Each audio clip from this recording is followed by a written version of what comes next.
Olá, advocacia de Brasília, advocacia do Brasil e, por que não, a advocacia do mundo. Hoje, a OABDF está realizando esse webinar sobre o funcionamento das câmaras arbitrais no Brasil, as suas perspectivas e funcionalidades. E, para isso, estamos aqui com essa banca ilustríssima, contando aqui com grandes especialistas. Temos aqui a doutora Débora Visconti, que ela é doutora, mestre, estudou em Londres, estudou direito societário e também tem uma vasta experiência na área.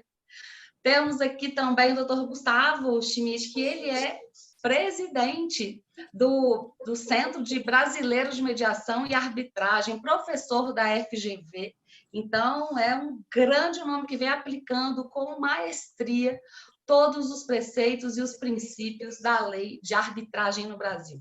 Também contamos com a presença da queridíssima Ana Basílio, que é vice-presidente da OAB do Rio de Janeiro, e ela também, que ela é membro do Fórum Permanente da Comissão de Arbitragem da Escola da Magistratura lá do Rio de Janeiro, e aqui com as nossas pratas da casa, a queridíssima Thaís Strozzi, que foi advogada pública como eu. A Thaís, ela foi advogada de carreira lá da Infraero e veio para a Ordem presidir a Comissão de Direito Aeroportuário, Aeronáutico e Espacial. Vejam só, realmente são especialidades assim singulares para ramos do direito que precisam realmente de um estudo pormenorizado desses novos nichos. E também o nosso queridíssimo conselheiro Silvio de Jesus. Eu vou usar falar também, ele também é advogado público e um grande defensor, um grande estudioso dos métodos adequados de solução de conflitos, e ele aqui é o nosso presidente e vem capitaneando vários projetos de divulgação. E antes de darmos início, tá, com a palestra inicial da doutora Débora, eu gostaria de fazer um convite a toda a advocacia local, lembrando que estamos no mês do Outubro Rosa e a nossa caixa de assistência está fornecendo exames para todas as advogadas e todos os parentes de primeiro grau. Podem vir para a nossa clínica, a Clínica Precaver está de braços abertos. Então, façam o agendamento desse atendimento, porque temos a consciência da importância de cuidarmos dessa saúde dos advogados, de seus familiares. Então, a Caixa vem desenvolvendo esse projeto brilhante.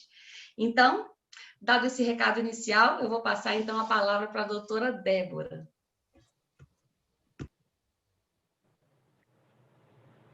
Boa noite a todos.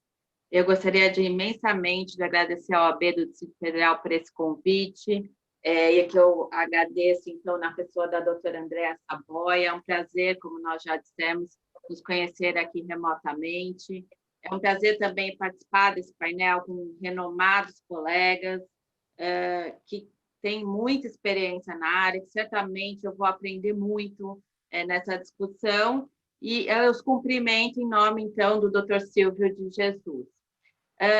Feita esses agradecimentos iniciais, que eu não poderia deixar passar em branco, eu tenho uma pequena exposição só para a gente assim, nos aquecermos no tema e para trocarmos alguns números sobre a arbitragem no Brasil.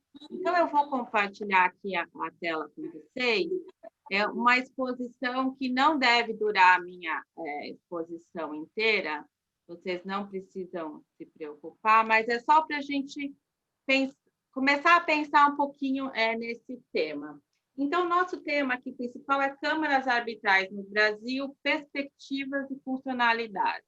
Eu vou trazer alguns números, se a gente tiver tempo, falar um pouquinho de arbitragem, Covid, essas mudanças que a Covid trouxe para o nosso ambiente, mudanças algumas que já eram realidade no judiciário, mas que na arbitragem a gente ainda usava muito o e-mail, muito pendrive, que hoje eles já estão ficando abandonados, assim, já ficando parte, em poucos meses, parte de um passado distante. E quais são as perspectivas da arbitragem? Como que Brasília, né, que a gente também estava conversando, pode se beneficiar da arbitragem? Será que a gente tem que ter uma Câmara em Brasília para que isso aconteça? Será que a Câmara, tendo sede em outra cidade, não pode dar o mesmo apoio? Então, vamos pensar juntos, né, quais são as melhores saídas e soluções para que todos tenham a segurança de usar esse mecanismo que hoje já está mais do que reconhecido pelo judiciário e aceito em todas as suas funcionalidades. Então, as principais câmaras no Brasil e no mundo, aqui ficou um pouquinho tapado, mas é a Corte Internacional de Arbitragem da Câmara de Comércio Internacional da CCI, o Centro de Mediação e Arbitragem da Câmara do Comércio Brasil-Canadá, a Câmara de Conciliação, Mediação e Arbitragem da CIESP-Fiesp, a CMA, o Centro Brasileiro de Mediação e Arbitragem, a CBMA, que o Gustavo, que está aqui, é o nosso ilustre presidente, que fez a Câmara renascer e crescer e tornar hoje uma das maiores câmaras do Brasil, e a Câmara de Mediação e Arbitragem Empresarial Brasileira, que é a CAMARB, que inclusive tem uma sede em Brasília. Então, essas tem a ANCHAN também, tem a Câmara de muitas outras, mas essas, assim, resolvi focar nessas para a gente também poder avançar no tema. Como é que elas estão hoje, né? Então, a CMA, que é aquela da CESP, tem 93 casos em andamento e 2 mediações. O Câncer CBC tem 308 casos em andamento, e tem esse relatório que eu queria conseguir compartilhar com vocês pelo chat, eu não sei se eu vou conseguir, mas é um relatório muito interessante, que eu coloquei o link aqui na tela, que traz as estatísticas da Câmara. Depois eu vou tentar compartilhar com vocês. E a CAMARB, que tem 55 casos em andamento e uma mediação.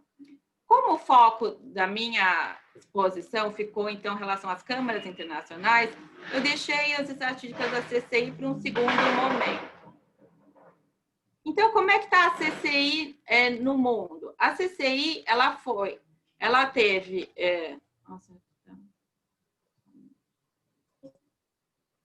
ela teve, então, um número crescente de casos ao longo dos anos, sendo que, em 2019, que está coberta na minha estatística, ela teve, então, 869 casos no mundo, não só aqui no Brasil, como no mundo inteiro. Como é que a CCI aqui no Brasil? Como é que o Brasil se relaciona em relação à Corte de Arbitragem Internacional no mundo? Então, o Brasil ele foi lá de um país desconhecido em relação à arbitragem, um país que quase não tinha procedimentos, para estar entre 2018 e 2019 como o terceiro país do mundo em número de casos de arbitragem na CCI. Então, em 2018, ele teve 117 casos e em 2019, 133 casos novos. Nesses mesmos anos, ele ficou em quinto e sexto lugar como sede da arbitragem. Então, pode ter uma arbitragem brasileira com sede em Nova York. E nesses também anos, ficou em sexto lugar em árbitros nomeados, nacionalidade de árbitros. Teve 78 nomeações de árbitros brasileiros em 2018 e 62 nomeações de árbitros brasileiros em 2019. E em São Paulo, como é que a CCI, no Brasil, né? Porque a sede da CCI em São Paulo, no Brasil, é em São Paulo, mas ela administra casos no Brasil inteiro. Ela teve, então, desde que ela foi aberta, que foi em 2017, 96 casos registrados, hoje tem 75 arbitragens em andamento, 4 atos de emergência, 2 casos de arbitragem expedita, com total em disputa nesse valor que está indicado, e tem hoje 29 arbitragens envolvendo o Estado.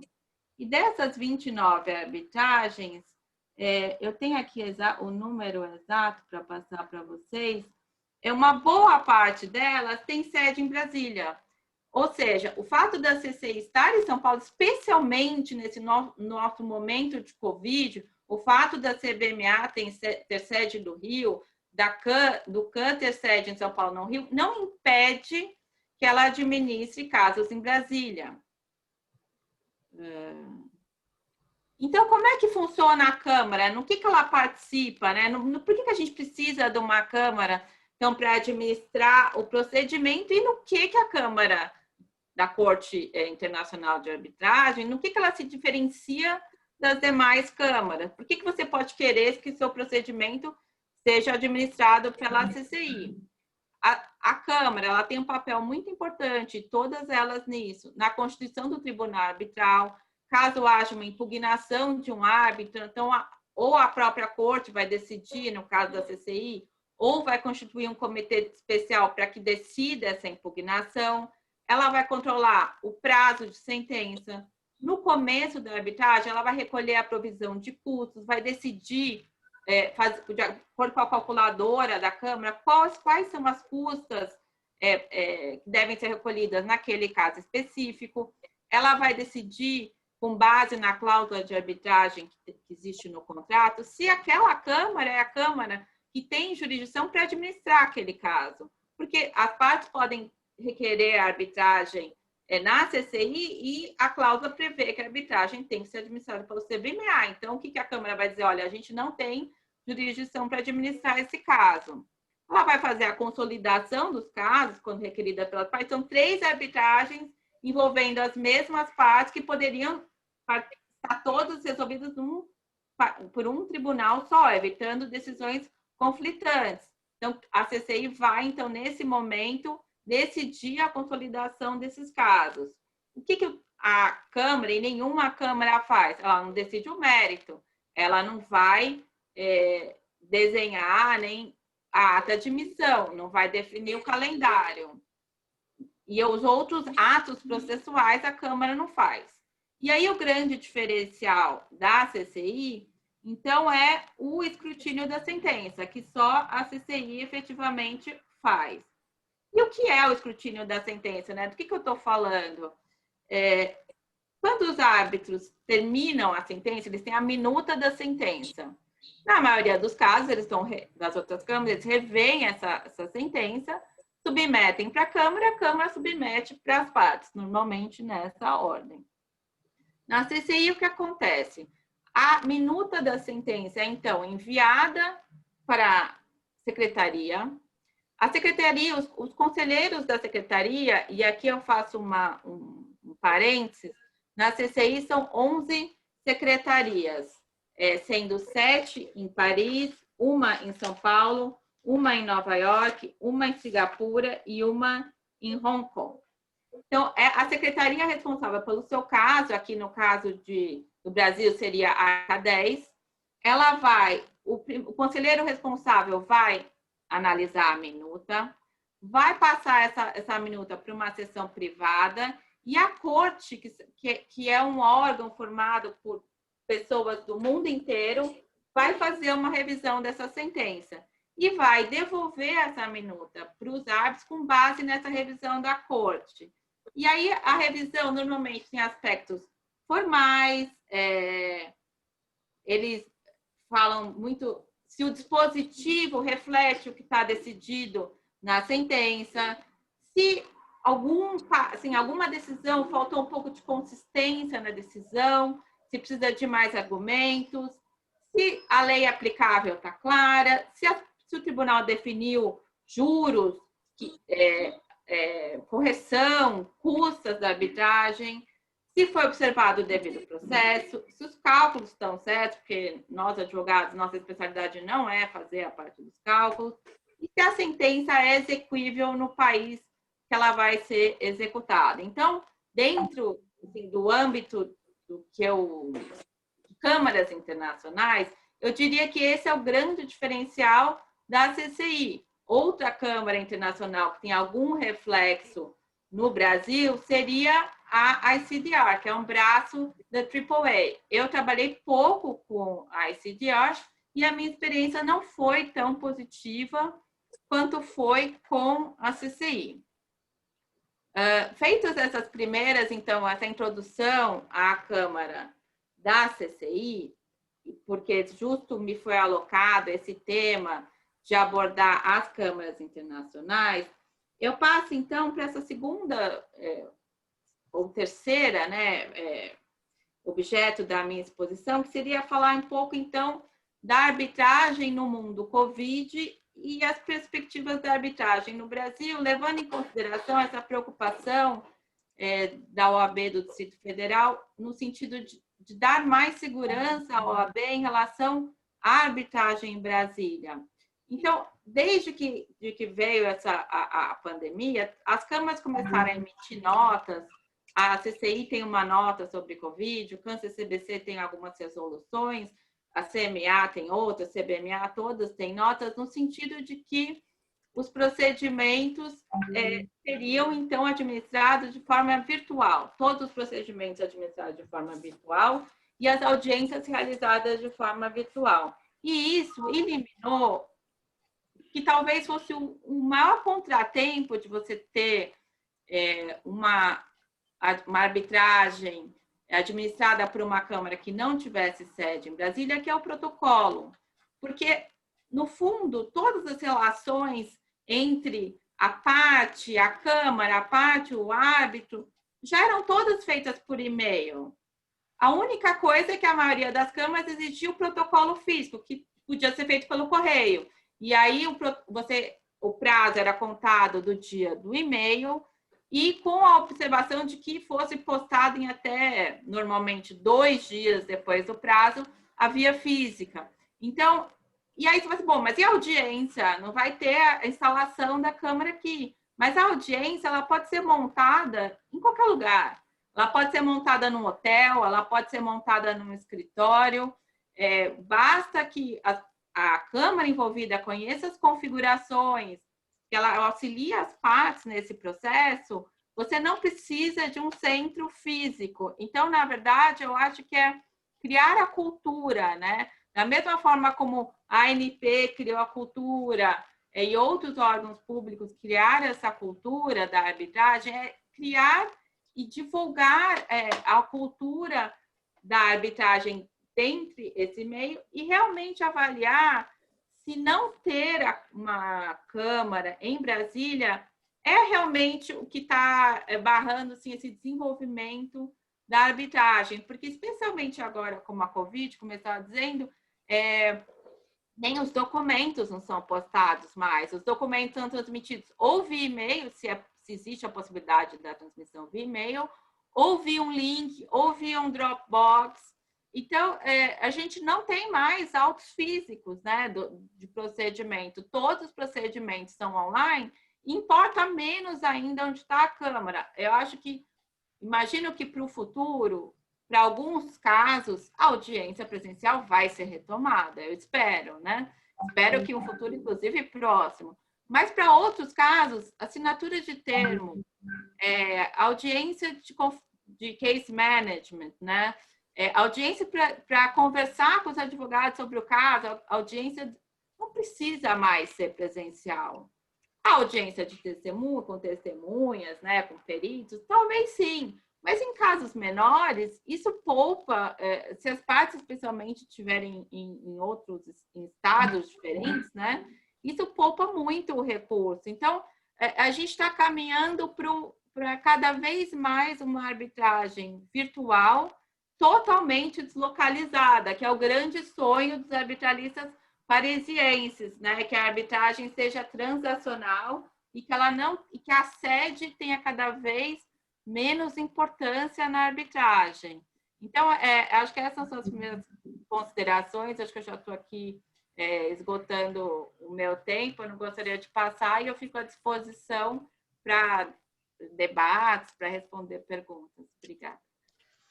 Doutora Débora, muito obrigada pelos esclarecimentos, por tantos números desse desenvolvimento.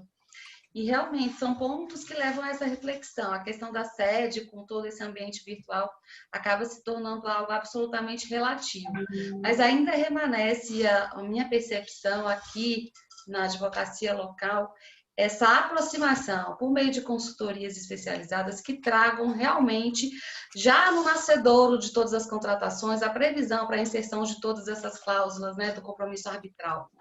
E assim, falando um pouco também, brevemente, sobre a questão da advocacia pública como um todo, né? Eu sou advogada da Agência de Desenvolvimento do Distrito Federal, sou advogada de carreira e tive a oportunidade de exercer o cargo de chefia por 5 anos. E por lá, nós conseguimos alocar a empresa em vários aspectos de conciliação. então cadastrando a empresa junto aos centros de conciliação dos tribunais, então aproximando desse diálogo com a população e com todos os nossos clientes. Então várias outras empresas seguiram nessa mesma linha. Mas no tocante ainda à arbitragem, que seria ideal para diversos outros casos, até mais complexos, e aí vem o outro lado da esfera privada também, que fica numa insegurança sobre paralisação de contratos, com liminares e vários aspectos nesse sentido, né, que levam ao anseio de uma arbitragem, ainda é muito incipiente, assim, eu ouso afirmar, no tocante aqui à administração pública. E aí, como dito, tivemos uma experiência que foi marcante, mas que até na Câmara Brasil-Canadá, mas que por fim não houve avanço, né? Por outras questões, até judiciais, e essa questão hoje tramita no judiciário local. Então, nessa transformação, e lá no final, né, eu vou conversar muito com o doutor Silvio sobre essa questão dos treinamentos, dessa conscientização. Apesar da resolução do CNJ 125, né, já abordar essa questão da importância dos treinamentos, da conscientização, eu acredito que fica também o nosso dever institucional enquanto ordem, enquanto OAB, né, de divulgação, de criação dessas especializações, porque com certeza isso denota até um sinal de desenvolvimento, né, das nossas cidades, do nosso país. Então, sobretudo nesse momento, né, de Covid que atravessamos e nesses outros cenários todos, nós precisamos incentivar, orientar e realmente todos esses números nos trazem algum alento, doutora Débora, porque realmente pela explicação ficou claro assim, a seriedade, né, da tramitação, da segurança e das análises. Então, muito obrigada. Eu posso fazer um adendo? Desculpa, André. Claro, por favor. Não coloquei os números da CBMA, porque eu não ousei falar da CBMA na presença do presidente, então não foi nenhum demérito, na verdade foi um mérito. E se você precisa de curso, o Gustavo é a pessoa, porque ele é a pessoa que mais tem capacidade de organizar eventos que eu já vi na vida. Muito obrigada, doutora Débora. Então, dessa forma, é com muita alegria, então, que a gente passa a palavra para o doutor Gustavo, então, que ele é presidente da CMA, então, com certeza vai poder traçar todos esses números e falar com bastante propriedade. Muito obrigada, doutor Gustavo, por estar aqui conosco. Oi, Andréia. Eu que agradeço pelo convite. Fico muito feliz de estar aqui com vocês hoje. Muito satisfeito de dividir um evento dessa dimensão com três mulheres incríveis que eu tanto admiro. A Débora, essa super arbitralista, que tem feito um trabalho incrível, tão admirada na comunidade arbitral. Enfim, a minha vice-presidente da OAB do Rio de Janeiro, a doutora e querida amiga também, Ana Teresa Basílio, e a Thaís Strozzi Carvalho. É um prazer. Além disso, dividir também esse diálogo, esse bate-papo com o Dr. Silvio Pereira. Enfim, minha satisfação muito grande. Eu não vou me aprofundar nessa questão dos números. Eu agradeço muito, Débora, você foi muito gentil nas suas referências ao CBMA. Eu fico muito feliz porque a gente tem realmente feito um esforço muito grande. Eu estou na presidência do CBMA desde dezembro de 2014 e tem sido um esforço muito grande para resgatar o espaço que o CBMA já tinha ocupado no passado. Aliás, quanto a esse aspecto, não posso deixar de fazer um registro e uma saudação, enfim, ao meu ex-presidente do CBMA, o professor Teófilo de Azevedo Santos, que infelizmente faleceu essa semana, mas que foi presidente do Centro Brasileiro de Mediação e Arbitragem de 2002 a 2012, além de ter ocupado inúmeras outras posições como representante do Brasil na CCI, presidente do IAB, enfim, um dos grandes presidentes da FEBRABAN, e uma das figuras que ajudou a construir, a consolidar uma cultura de arbitragem que hoje, sem sombra de dúvida, ela está bem instalada no país. O CBMA, como eu falei, tem sido um esforço muito grande e a gente tem tido muito sucesso nisso. Tivemos um crescimento impressionante no número de arbitragens. Só para ter uma dimensão dos números do CBMA, a gente começa eu assumo em dezembro de 2014. No ano de 2014 só foram 2 novas arbitragens no ano. 2015 a gente sobe para 8 arbitragens naquele ano, 2016, 10 arbitragens novas, 2017 foram 8 novas arbitragens, e aí o esforço que ele demora, tem uma coisa muito interessante, né? Para que a arbitragem aconteça, há necessidade da inserção da cláusula compromissória no contrato ou, eventualmente, a assinatura de um compromisso arbitral, existe um prazo, em geral, de maturação do momento em que você adquire visibilidade como Câmara de Arbitragem até o momento que aquilo se reproduz, se reflete em novos procedimentos. Esse esforço que foi feito a partir de 2014, a gente começa a perceber, de fato, uma mudança na curva do número de arbitragens no CBMA a partir de 2018, quando a gente sai desse número de 10 arbitragens, 8 arbitragens por ano, passa para 16 novas arbitragens em 2018. Em 2019, o CBMA atinge já 25 novas arbitragens no ano de 2019. Então, revelando aí um crescimento em 5 anos, de 2 para 25 arbitragens, que é algo que não tem precedente no Brasil, sem sombra de dúvida. Nenhuma outra Câmara teve um crescimento semelhante. O que acontece é que as câmaras, tanto as de São Paulo como a Camarb, que elas fazem trabalhos incríveis, Ciesp, CCBC, Camarb, todas fazem trabalhos excepcionais, elas já estavam muito consolidadas, então esse movimento ele acontece de uma forma mais gradual, o crescimento, às vezes uma certa manutenção no número de arbitragens. A nossa expectativa no CBMA esse ano, a gente chegar já a 30 arbitragens novas, e é um processo de crescimento que não deve parar. Por que isso até? Em função da abertura, ou vamos dizer, da abertura de novas fronteiras no campo da arbitragem, sobretudo na arbitragem esportiva. A gente fez alguns esforços interessantes lá no CBMA, mas um deles que tem refletido num crescimento significativo no número de arbitragens está no campo da arbitragem no esporte. A arbitragem no esporte é o instrumento, o mecanismo de solução de conflitos por excelência que existe no mundo todo. O esporte, em geral, tem uma aversão muito grande ao judiciário, só que no Brasil, curiosamente, isso não existia. E aí, em 2017, nós identificamos que o regulamento da FIFA tinha uma previsão, contemplava uma previsão no sentido de que caberiam recursos, aí seria uma espécie de uma arbitragem recursal para a Corte Arbitral do Esporte na Suíça, salvo se alguma corte arbitral local, dotada de independência e imparcialidade, fosse escolhida pela confederação do país. E aí, a gente identificando isso, fomos falar com a CBF e mostrar o seguinte: olha, não fazia nenhum sentido conflitos de cunho estritamente doméstico estivessem sendo resolvidos na Suíça, ao custo do franco suíço, com um custo logístico enorme, muitas vezes demandando a contratação de 2 advogados, um que entendesse da legislação brasileira e outro que soubesse funcionar no CAIS. Fora isso, audiências realizadas na Suíça e que, em geral, reclamavam que os advogados fossem por classe executiva, porque nenhum advogado iria participar de uma arbitragem no ambiente internacional se não fosse dessa maneira, essa é a verdade. E aí a CBF ficou encantada com esse projeto. E, a partir daí, elegeu nos seus regulamentos e estatutos o CBMA como sendo a entidade arbitral responsável por resolver os conflitos envolvendo direitos patrimoniais disponíveis no âmbito do futebol brasileiro. E, mais recentemente, agora, no mês passado, o COB seguiu e fez o mesmo movimento, só com uma diferença.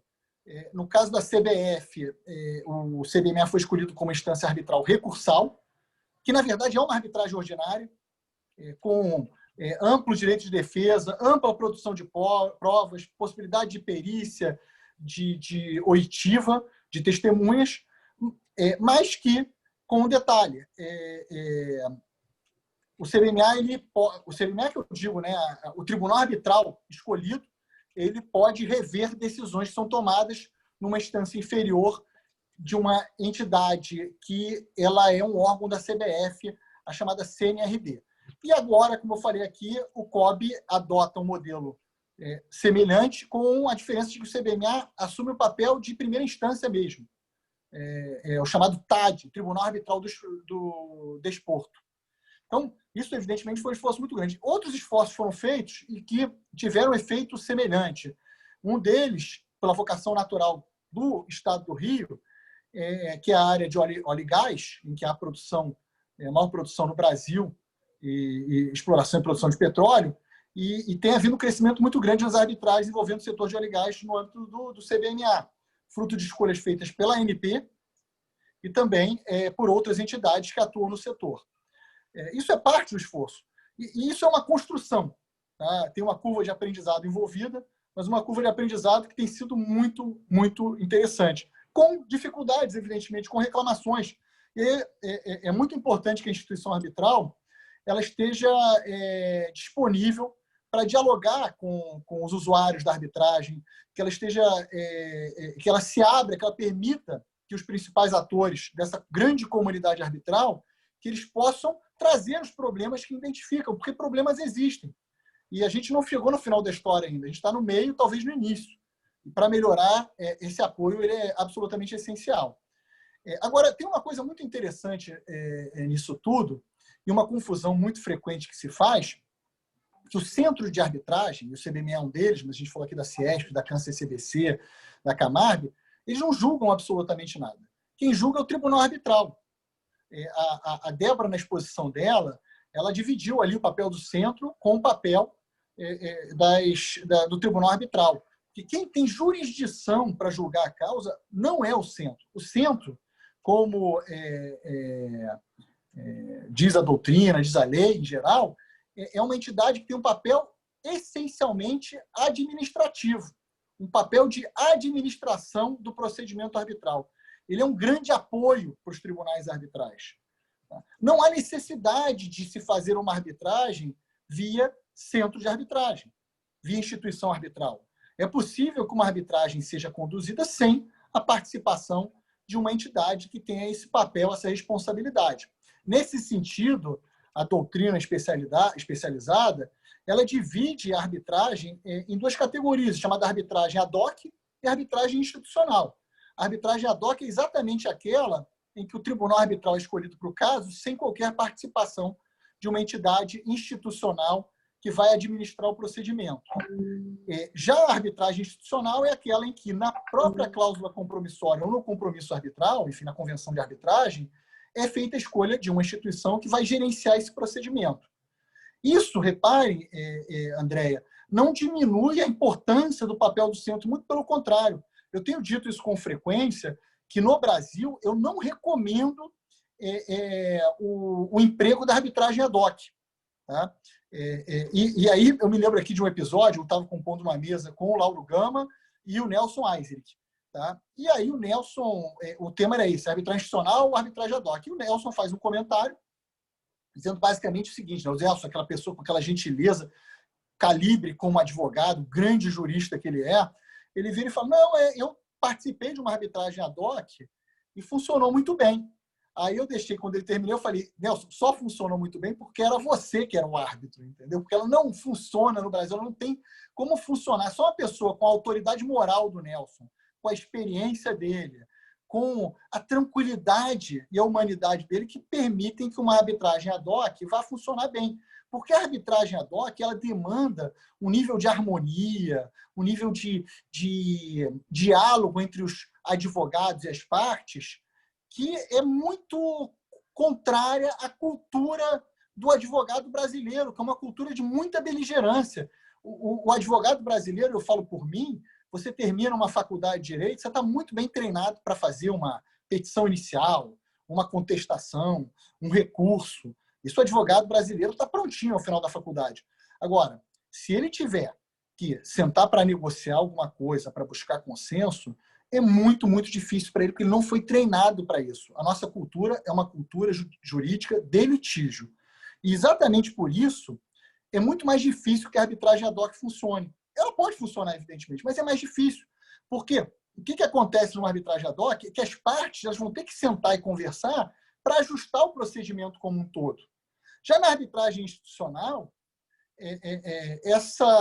esse procedimento, se não houver algum grau de consenso, Existe o regulamento da instituição arbitral. Esse regulamento ele abre ali sempre, todo regulamento tem uma previsão de que o tribunal arbitral pode amoldar o procedimento para atender às necessidades do caso. Enfim, então, me parece que a arbitragem institucional ela é muito mais eficiente para o Brasil do que a arbitragem ad hoc. Isso também pode ser visto por outros motivos. Tá? Um dos motivos que sempre me chama muita atenção é o fato de que na arbitragem ad hoc, se uma das partes ela resistir à escolha do coárbitro, ou se não houver consenso na escolha do presidente do tribunal arbitral, ou se não houver consenso na escolha do árbitro único, a parte ela tem que ir ao judiciário, mediante a ação de cumprimento do artigo 7º da lei de arbitragem, para que o árbitro seja nomeado por um juiz. E aí, quando você tem uma parte que acha que aquela arbitragem não tem que acontecer, ou que o direito não é bom, ou que ela só quer protelar, ela vai se utilizar desse expediente para ganhar tempo. E aí você cria um monstro de 7 cabeças. Não é nem arbitragem, nem judiciário. Então, particularmente, eu acho muito complicado a arbitragem ad hoc e acho absolutamente recomendável a arbitragem institucional. Aliás, eu digo sempre para os meus alunos, para aqueles que me consultam, não façam isso. Coloquem uma instituição arbitral de calibre para ser essa entidade que vai gerenciar o procedimento. Agora, não é qualquer instituição arbitral.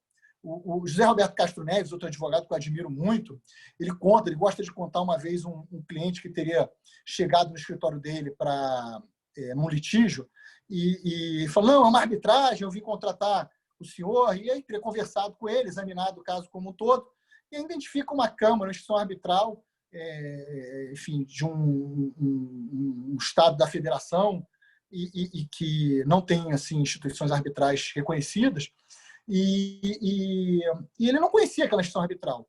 E aí ele foi olhar a instituição arbitral e viu que só tinham 9, era uma Câmara que dizia que a lista era fechada, só podia escolher árbitros daquela instituição, e só tinham 9 árbitros.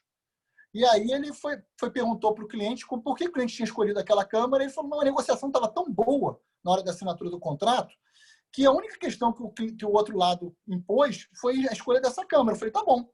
E reparem, não foi à toa que essa escolha foi feita dessa maneira, e isso sim é muito arriscado também. Então, a escolha tem que ser bem feita. Agora, só para concluir, que eu acho que o meu tempo já está avançando bem, e aí qualquer coisa a gente segue para outras conversas na sequência, aí, na fase de perguntas. A instituição arbitral, ela não toma...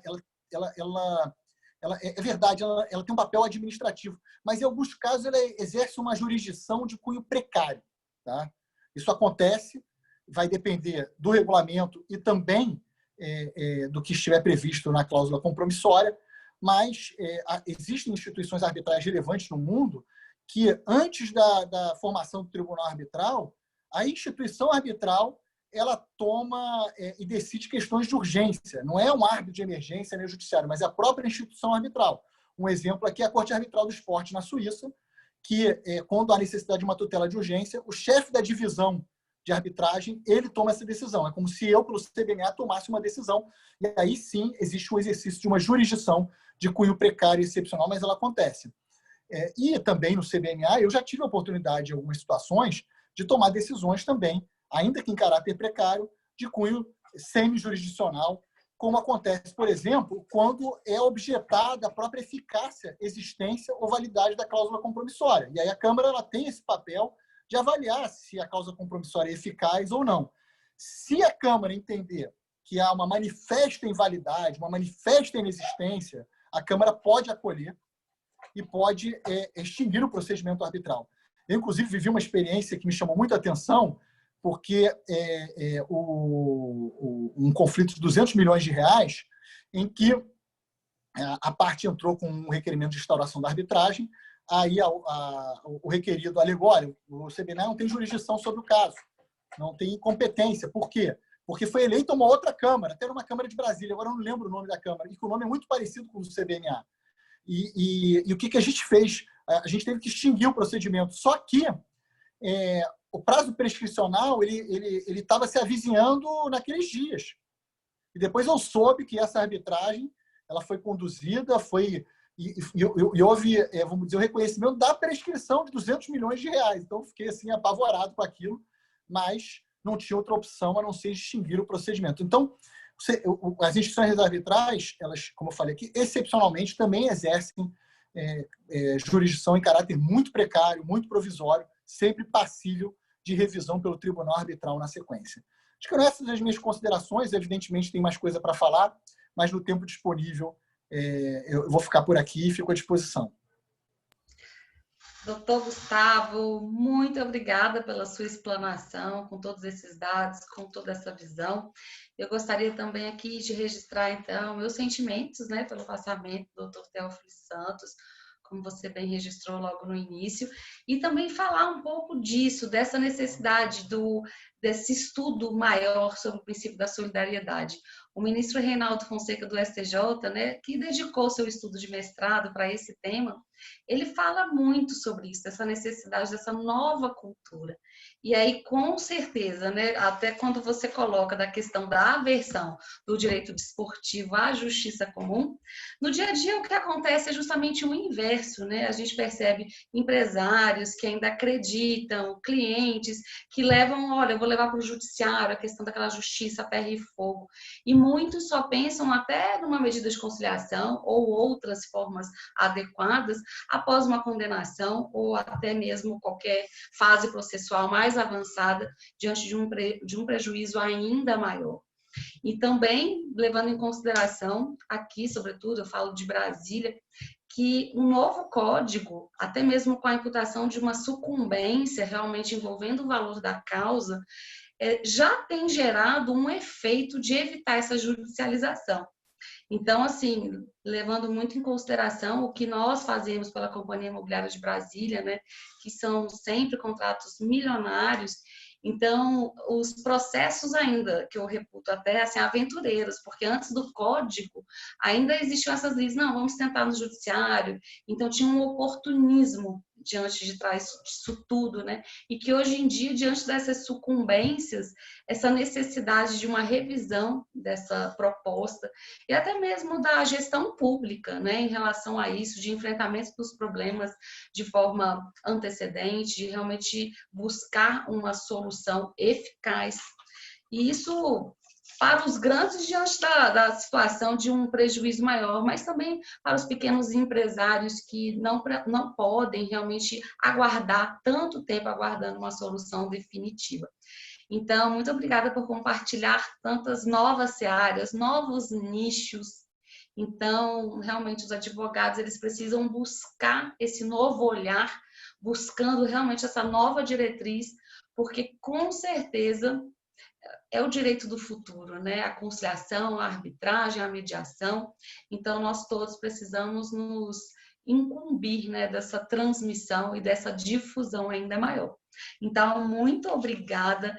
E, na sequência, gostaríamos muito de ouvir a doutora Ana Basílio também, que conta com uma vasta experiência também.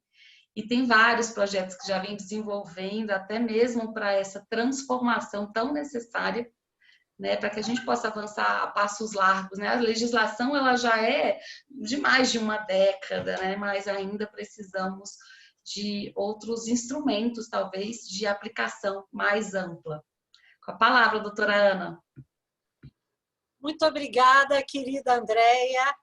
Eu, em primeiro lugar, queria fazer uma saudação muito especial a você, Andréia Saboia, pela realização desse webinar e também pelo trabalho maravilhoso que você tem feito, já não é de agora, de divulgação, não só da arbitragem, mas também da mediação e da conciliação, né?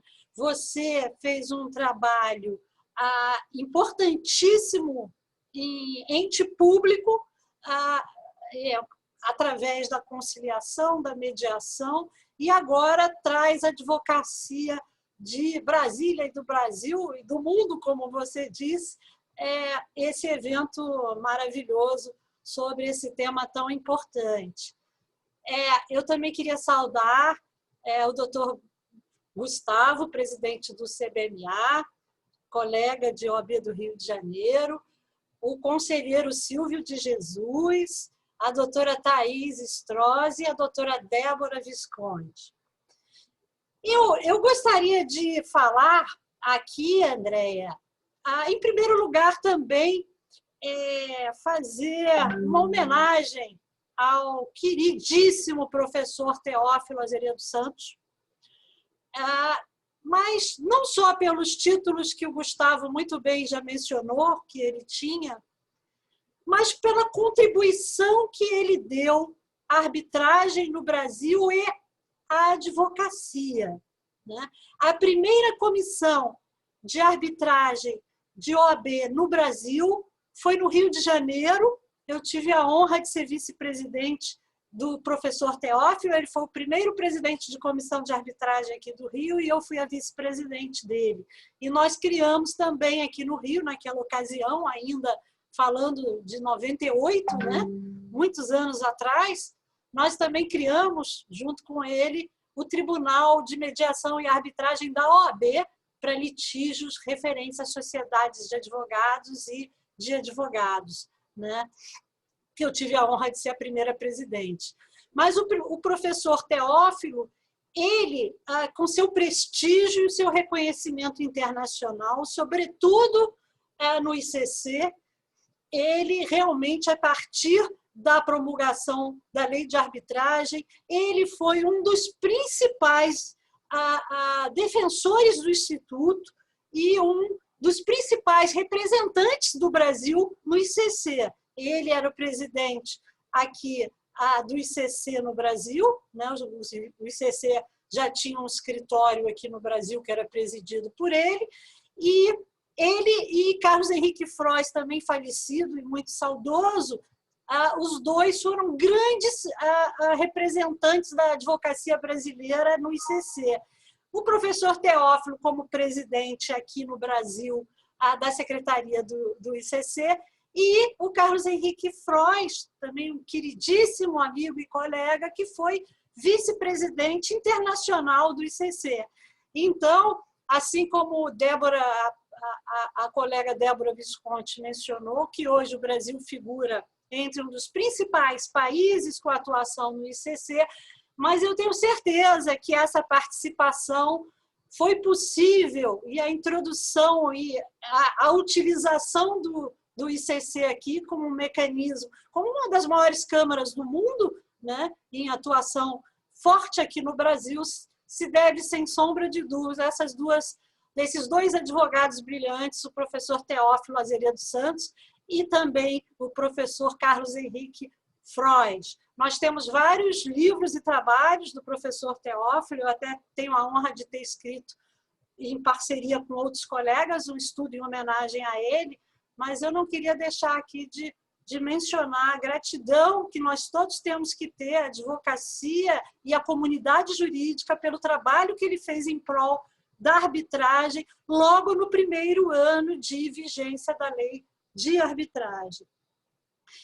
Eu gostaria também aqui, no breve período que nós temos, o Gustavo e a Débora falaram com muita precisão e muita adequação sobre as câmaras de arbitragem. Então, eu queria falar aqui sobre a perspectiva da advocacia na atuação em arbitragem perante as câmaras, né?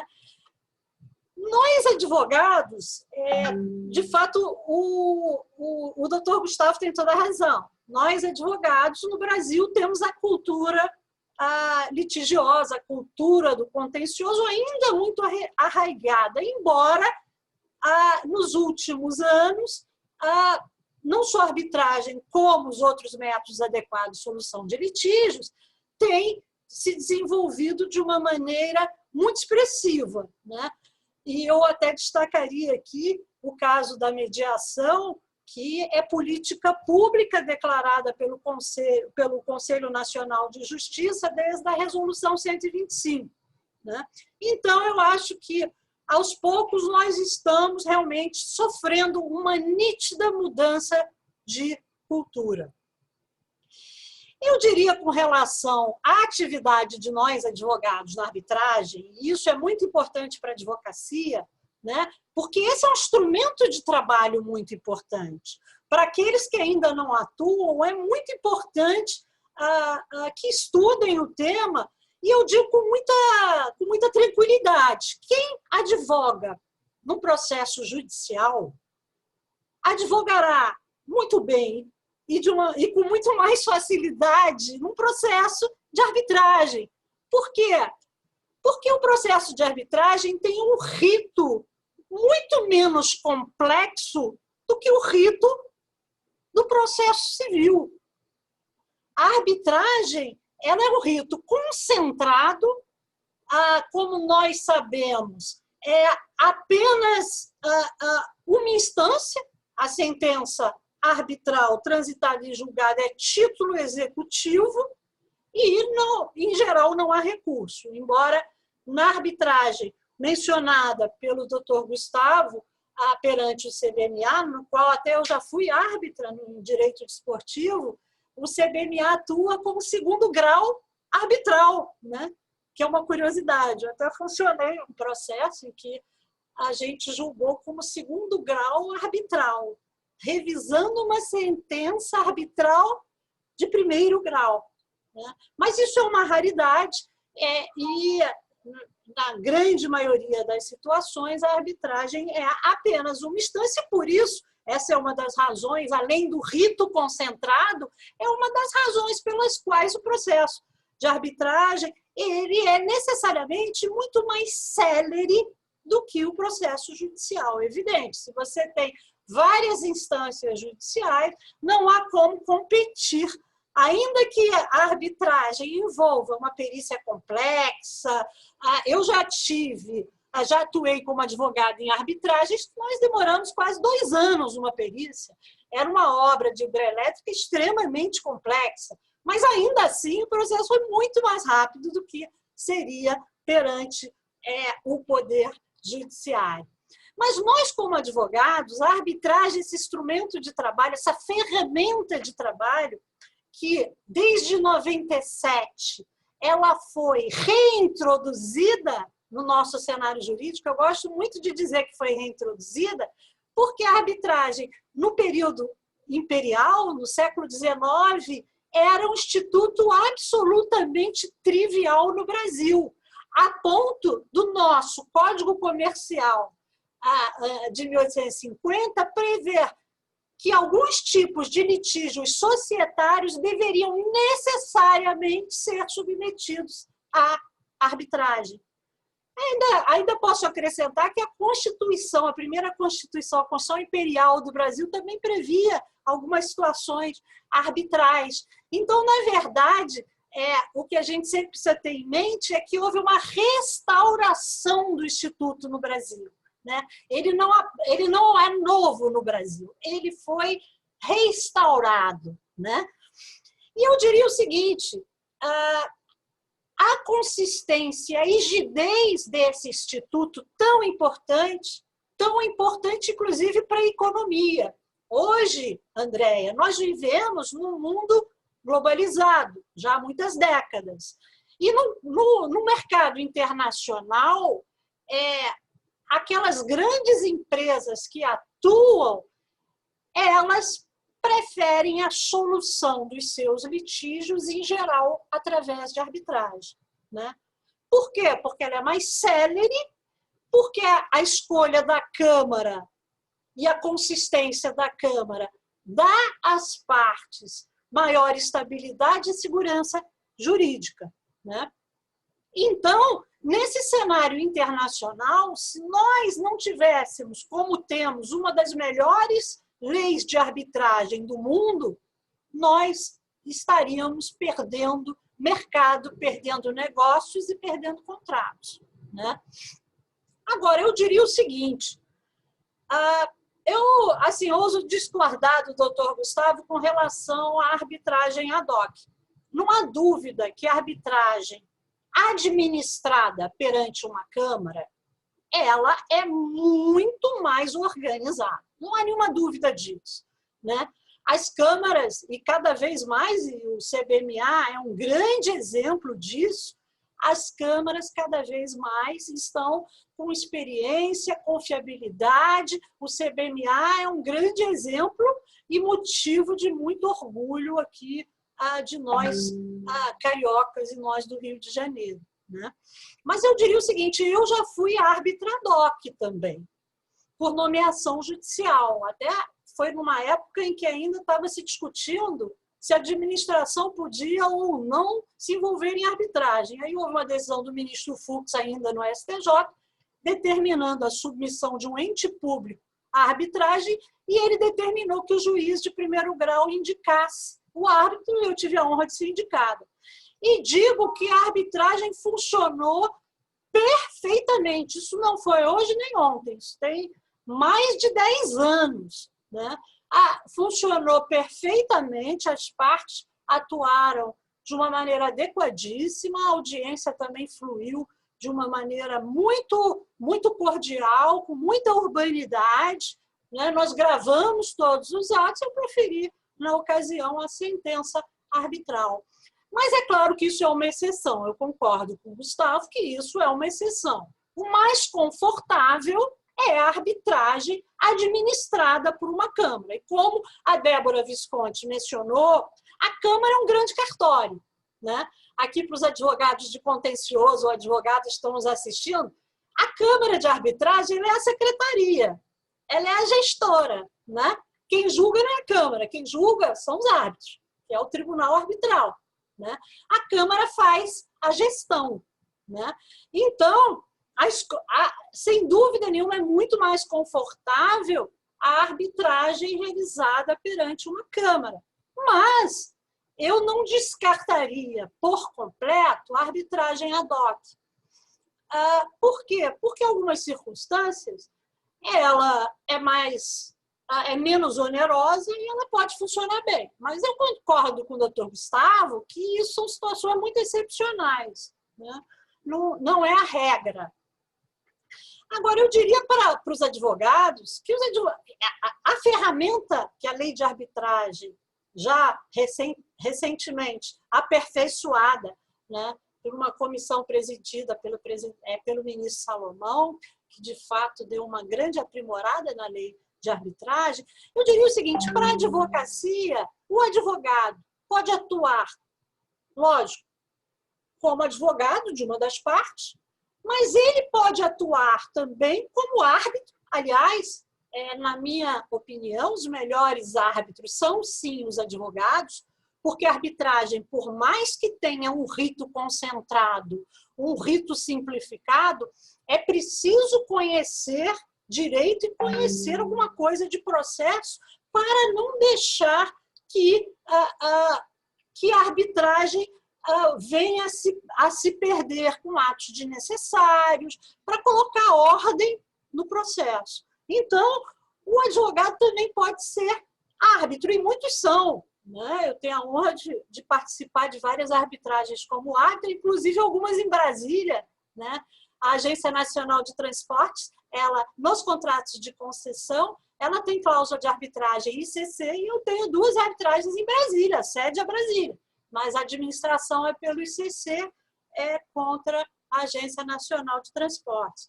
Mas eu diria que há também uma terceira possibilidade para a advocacia, que é ser legal expert. Você pode, como advogado, como jurista ou como professor, participar como testemunha legal no processo de arbitragem, lógico, no qual a lei brasileira se aplique. E aí você pode, como advogado, como professor, também ser testemunha legal para esclarecer ao tribunal como o direito brasileiro trata determinado assunto. Eu me lembro que, alguns anos atrás, eu participei como advogada de uma arbitragem em Londres, de uma empresa brasileira, de uma grande empresa americana, e nós convidamos 3 professores brasileiros. A discussão era a teoria da imprevisão, que, aliás, é um assunto que tem um tratamento legal muito parecido em outros países, na França, nos Estados Unidos, na Inglaterra, mas nós chamamos 3 colegas, advogados, professores, que prestaram um depoimento jurídico para esclarecer aspectos da nossa legislação a um tribunal composto por árbitros estrangeiros que não conheciam a legislação brasileira e precisavam de subsídios. Então, eu acho que a arbitragem ela abre um instrumento de trabalho muito importante, não só para o advogado que atua, Andréia, na área contenciosa, mas também para o advogado que atua na área contratual e societária. Por quê? Porque, pelo rito simplificado, o advogado da área societária, da área de contratos, ele pode atuar no arbitrário.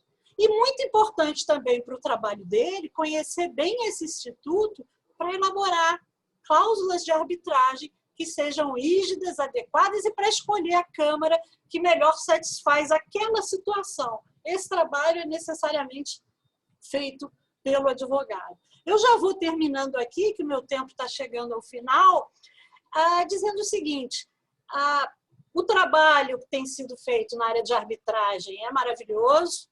Eu não poderia deixar de dizer que o Dr. Gustavo, no CBMA, é um dos, hoje, grandes divulgadores desse importantíssimo instituto. Eu tenho participado dos eventos que ele tem organizado, são eventos extraordinários, né? Aqui no Rio de Janeiro, o CBMA não é só uma referência, também é um orgulho local da gente ter uma das principais câmaras brasileiras aqui, né? E isso a gente deve, sem dúvida nenhuma, ao trabalho do Dr. Gustavo. Mas eu diria o seguinte, temos um desafio aqui, todos aqueles que admiram a arbitragem e se dedicam a ela. E esse desafio, André, é o seguinte, nós precisamos também levar a arbitragem para causas de menores valores.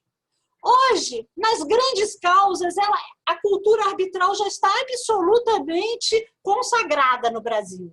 O que nós precisamos agora é criar opções de arbitragem, seja nas câmaras já existentes, sejam em câmaras mais modestas que sejam criadas, ou seja em setores das câmaras hoje em atuação, para imobiliário, para questões locatícias, para questões de menor porte, porque eu acredito que a arbitragem, pela sua celeridade, pela possibilidade de escolha dos árbitros, ela é uma opção muito importante, ainda a ser desenvolvida e propagada pela advocacia e pelos juristas que se dedicam ao assunto, em camadas mais modestas de litígios. Os números hoje de arbitragem são fantásticos, mas são a Câmara que tem mais casos no Brasil é a CCBC, com 308 casos em curso. Por quê? Porque são grandes litígios, né? Mas a gente tem no judiciário 80 milhões de processos. Eu acho que há segmentos que podem muito bem ter a adoção profunda da arbitragem, e gosto de citar o setor imobiliário, a venda de imóveis, compra e venda de imóveis, a parte de locações, dentre outros muitos, Andréia, que eu acho que poderia-se, claro, com despesas mais adequadas, não pode custar a mesma coisa que custa um processo com 3 árbitros. Mas nós podemos ter arbitragem sempre com árbitros ímpares e podemos ter de um árbitro só, né? E a Câmara dando a estrutura, acredito que a Câmara possa fazer processos nessas áreas, as câmaras podem fazer processos nessas áreas com valores mais baixos. Então, eu acho que esse é o novo desafio da arbitragem e é o novo desafio do novo período que a gente vive virtual, né, onde a arbitragem, com a sua virtualização total, nas 11 câmaras que eu pesquisei, todas estão trabalhando 100% de forma virtual. Poucas ficaram com processos parados, talvez a Fiesp seja a que tenha ficado com mais processos suspensos por conta da pandemia, foram 11, mas a grande maioria das câmaras, quase nenhum processo parou por conta da pandemia, porque nós já estávamos à frente na arbitragem da questão da virtualização e do trabalho virtual. Andréia, querida, foi uma honra muito grande participar, muito obrigada pelo carinho e pela possibilidade de estar aqui falando para a advocacia sobre esse instituto que é tão caro a todos nós. Muitíssimo obrigada, doutora Ana, por essa explanação, né? Realmente aí concatenando com todas as ideias que já foram apresentadas pela doutora Débora, pelo doutor Gustavo. E esse viés do exercício da advocacia, realmente, nesse ano de 2020, vale rememorar que o Conselho Federal editou a Resolução 196, que aloca a mediação ao lado das atividades essenciais da advocacia. Então, o questionamento que existia, é possível, então, você criar um escritório e também atuar com mediação, com mediador? Então, essa resolução vem trazendo, então, esse conforto, essa segurança e essa mudança também de um paradigma de atuação. Então, todos esses cenários realmente nos convidam, né, a acreditar que realmente haverá essa grande transformação, porque, como dito, né, os números ainda são exorbitantes, né? A doutora Ana colocou aí 80 milhões de processos, né? Há quem diga também que envolvendo outros tribunais a gente chega até 100 milhões de processos. Então, isso eu estou buscando os dados aqui da doutora Luciana Yuc, do Sejusc, do TJDFT. Então, realmente é uma grande transformação. Então, muito obrigada por esses esclarecimentos, para essa, né, conclamando aí a advocacia a essa grande transformação. E nessa transição entre uma advocacia pública, né, que a doutora Thais já vivenciou com maestria e que hoje vem realmente na advocacia privada enfrentando dilemas específicos, né, ela que atua na área do direito aeronáutico, aeroportuário e espacial. Então, doutora Thais, eu vou passar a palavra para que você fale sobre esse nicho, quais são os desafios que você vislumbra no dia a dia e o que pode ser implementado também para essa grande transformação e crescimento da arbitragem como a melhor solução para os litígios. Boa noite a todos. Obrigada, doutora Andréia Savoia, pelo convite. Prazer em estar aqui na mesma mesa virtual com a doutora Débora, a doutora Ana, o doutor Gustavo e o doutor Silvio. Bom, a doutora Débora e o doutor Gustavo trouxeram uma visão sobre as câmeras, a doutora Ana sobre a atuação da advocacia, e eu vou afunilar um pouquinho para trazer uma visão da advocacia que atua no âmbito do direito administrativo, né, e perante a administração, que é o meu nicho, né? Atuo bem focada nessa área. E aí a gente, afunilando um pouco mais esse assunto, a gente sente uma série de necessidade de mais evolução ainda, né? Se vocês estão tratando aqui a visão do direito essencialmente privado no âmbito das câmaras de conciliação e arbitragem, imagina no âmbito do direito público, né? A questão ela precisa evoluir ainda mais. E se a gente pensar a importância do direito público, ela surge a partir, e dos litígios envolvendo a União, essencialmente, ela surge a partir do momento, a gente tem um dado super interessante, que até me surpreendeu um dia desses quando me deparei com ele, de que a União, os contratos firmados pela União, eles movimentam cerca de 13% do PIB brasileiro, né? Daí a gente tem uma noção da importância, né? O quanto se movimenta, qual é o volume do que a gente está tratando quando a gente foca em contratos firmados pela União.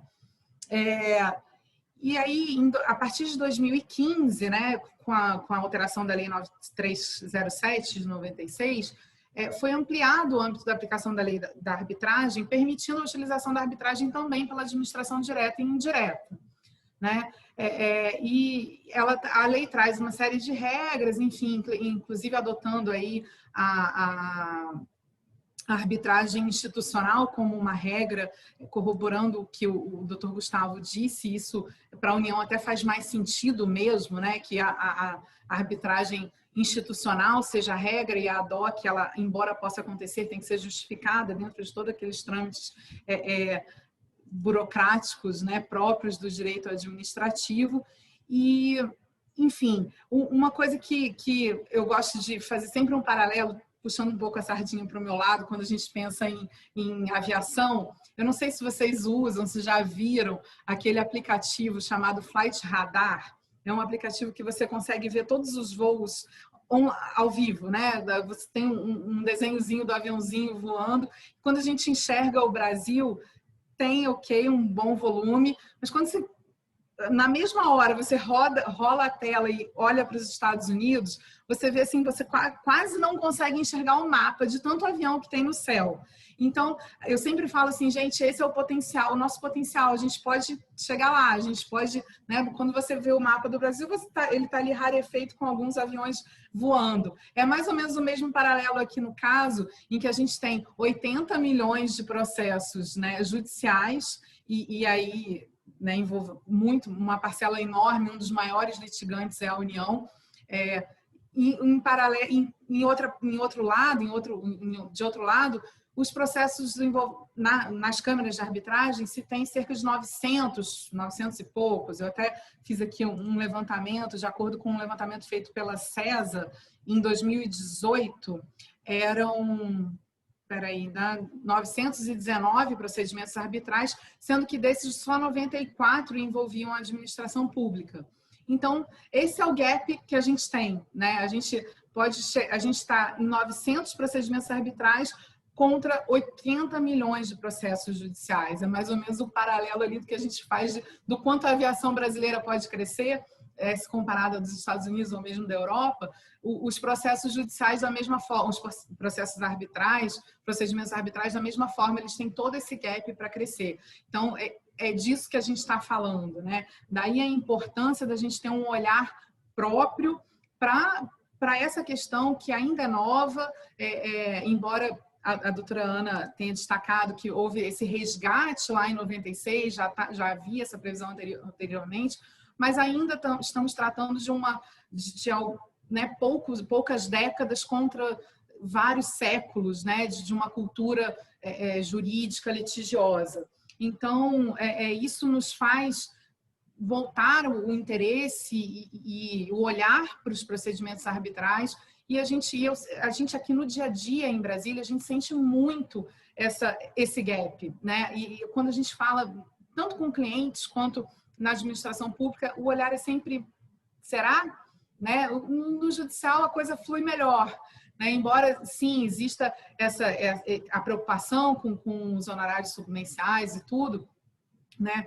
A gente ainda precisa promover essa mudança de cultura, e eu concordo 100% com o que a doutora Ana comentou, da necessidade de ampliar o acesso para causas menores, inclusive envolvendo a administração também, né? A administração já está bem, a coisa está bem sedimentada, especialmente, assim, já está cada vez mais, né, sedimentado já com leis e decretos voltados para os setores de infraestrutura, que é até onde eu atuo, mas ainda assim você só vê essas cláusulas de eleição de foro arbitral nos grandes contratos de concessão de infraestrutura. Nos pequenos, no dia a dia do que os órgãos públicos fazem, né, nas contratações públicas em geral, nesse 13% do PIB brasileiro que é movimentado com os contratos administrativos, então são compras que vão de caneta até, enfim, obras de engenharia da mais alta complexidade, a gente tem uma variação muito grande. E só uma parte desses contratos, muito pequena,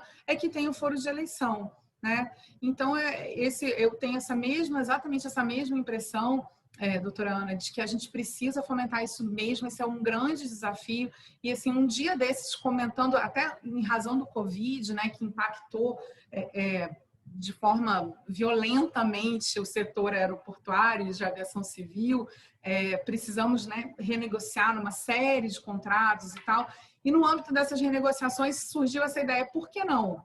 E aí logo vem, não, mas é caro, não, mas não tem previsão contratual, sendo que a própria lei, inclusive, permite, né, a adoção da adoção tardia, digamos, desse meio, esse foro para dirimir conflitos, por meio de aditivos aos contratos e tal, mas é lógico, você vai precisar de todo um processo administrativo para mudar, fazer um aditivo, para mudar o contrato, para daí permitir, enfim, é muito melhor se ele já nascesse dessa forma, né? Elegendo o foro adequado e que essa cultura se implemente mais.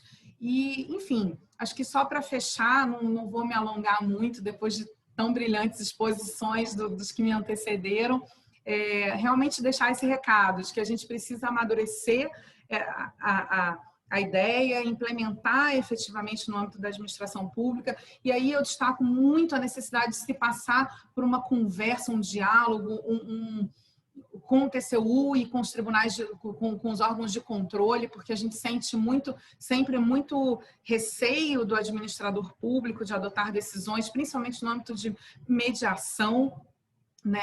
A mediação ela é sempre muito sujeita a questionamentos de órgãos de controle, está sempre o gestor com seu CPF ali, né? A ponto de ser questionado, enfim, e isso causa, lógico, muito receio de quem quer atuar direito, né? De quem quer fazer o correto. Então, esse eu acho que é o nosso grande desafio no âmbito do direito administrativo e na atuação perante a administração pública. Embora já tenhamos tido muito avanço nisso. Obrigada. Doutora Thais, muito obrigada pela participação e por todos esses dados também, essas informações. Isso me fez lembrar algo que repercute diretamente, que consiste na transformação do modelo de gestão.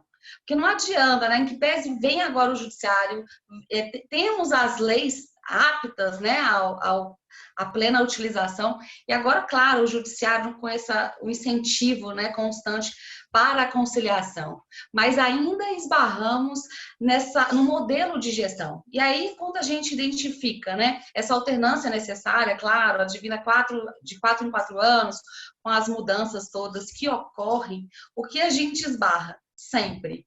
Eventuais acordos que foram realizados são todos questionados e, enfim, uma série de dúvidas surgem. Então, assim, inclusive as gestões, né, que vêm se sucedendo, então, levam isso, não, eu acredito que isso esteja errado, eu vou levar para o órgão de controle. Então, não temos efetivamente uma gestão, uma cultura de gestão pautada para a conciliação, pautada para esses outros cenários.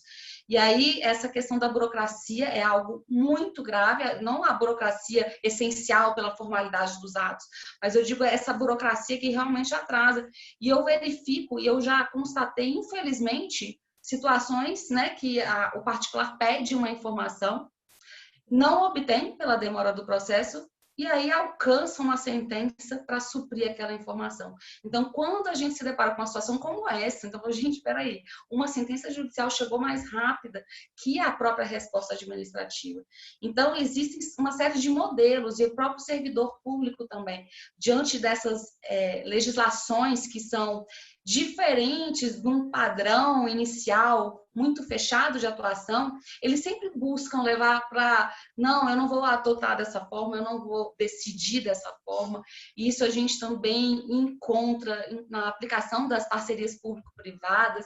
Eu estou aqui observando a presença da doutora Keila Neri, que vem acompanhando aqui o nosso debate. Ela é uma grande especialista que vem atuando nas parcerias público-privadas aqui do DF. Então, ela sabe exatamente dessa visão e de tudo isso que nós passamos. Então, são pontos que realmente precisam de como você falou, de um amadurecimento, mas de uma transformação mesmo, porque isso perpassa todos esses pontos, todos esses atores. Então, eu tenho absoluta certeza que os advogados, não os advogados privados, que podem levar isso com consultorias especializadas, e os advogados públicos também, nós temos essa missão realmente de trazer a conciliação, a mediação como um modelo de gestão.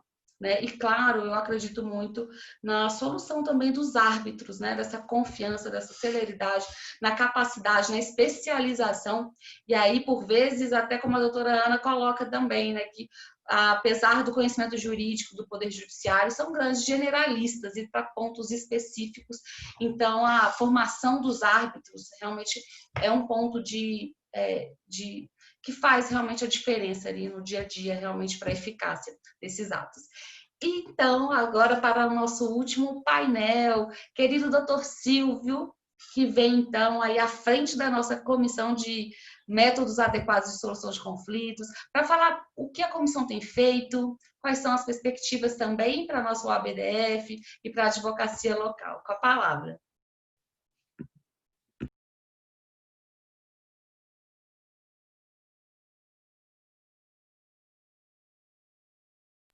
O áudio não estamos ouvindo. Desculpe. Muito obrigado, doutora Andréia.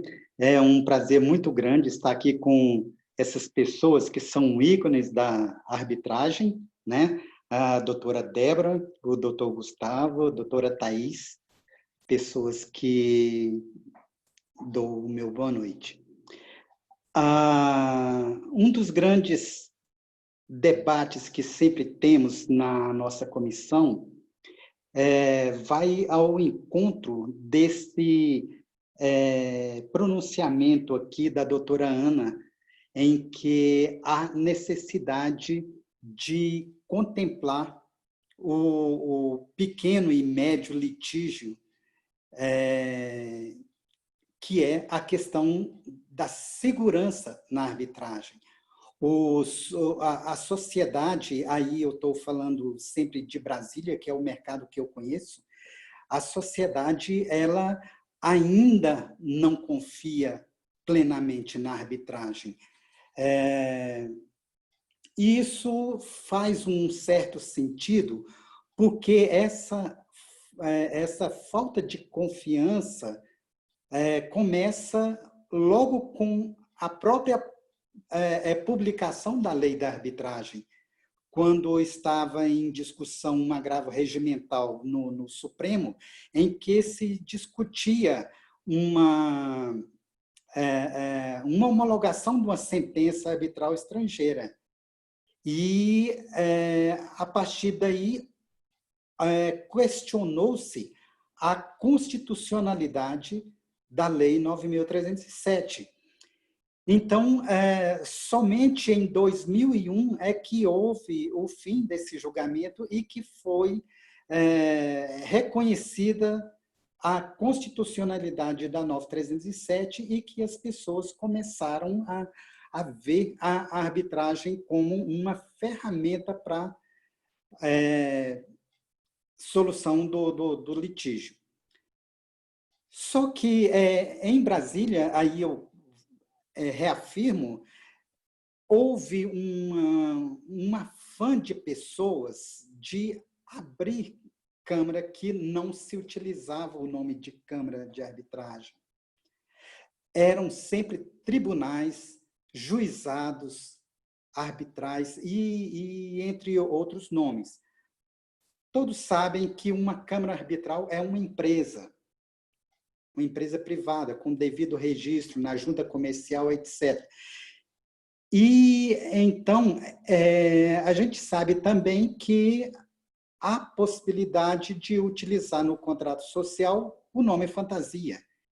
E essas câmaras, essas empresas arbitrais à época, elas usavam sempre o tribunal arbitral, o juizado arbitral.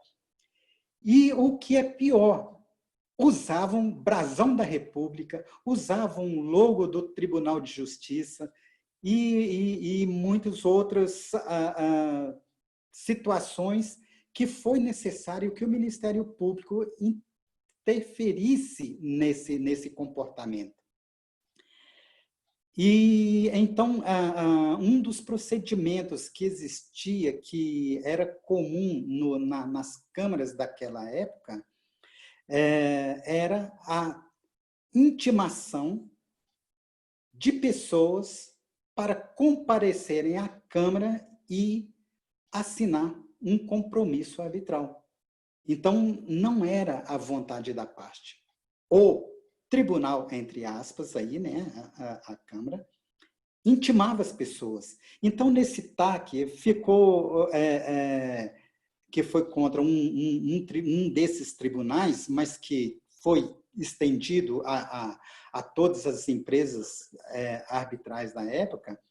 Então, proibiu-se o uso de armas e símbolos nacionais, proibiu-se intimação e notificação, proibiu o uso do termo juiz arbitral,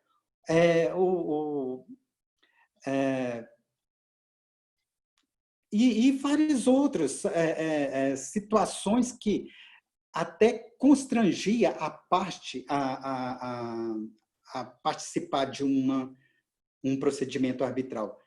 Então, quando aconteceu esse TAC, que aquelas empresas, aquelas pessoas que utilizavam a arbitragem, não com o intuito de fazer um procedimento arbitral, mas com intuitos, que eu diria até de má fé, se afastaram do mercado, só porque a falta de confiança já tinha tomado conta da sociedade. Então, isso é uma situação que permanece até hoje, né? Quando somos procurados, a gente sempre coloca formas das pessoas, quando procurarem uma câmara, eles verificarem como se pode confiar naquela câmara, qual a segurança que aquela câmara pode oferecer. Então, uma dos conselhos que a gente dá para os advogados das partes, ou mesmo para as partes, quando nos procuram na comissão, que elas devem observar os princípios da arbitragem. Esses princípios eles são divididos entre o árbitro e a Câmara, mas que precisa ser observado os dois, né? Então, em relação à função de árbitro, eu reafirmo a função de árbitro, porque árbitro não é uma profissão, né? O árbitro, ele é árbitro enquanto está fazendo um procedimento arbitral. Fora dali, ele é um engenheiro, é um advogado, é um médico ou qualquer outra pessoa. Ele não é mais árbitro. Ele pode ser um arbitralista, né? Então, em relação à função de árbitro, um dos principais princípios é a imparcialidade. A parte ela tem que verificar esse árbitro, como é a ligação desse árbitro com a outra parte, com o litígio que está sendo apresentado, com a Câmara. Nós sabemos que todas as câmaras têm uma relação, uma lista de árbitros, os quais são convocados pela Câmara.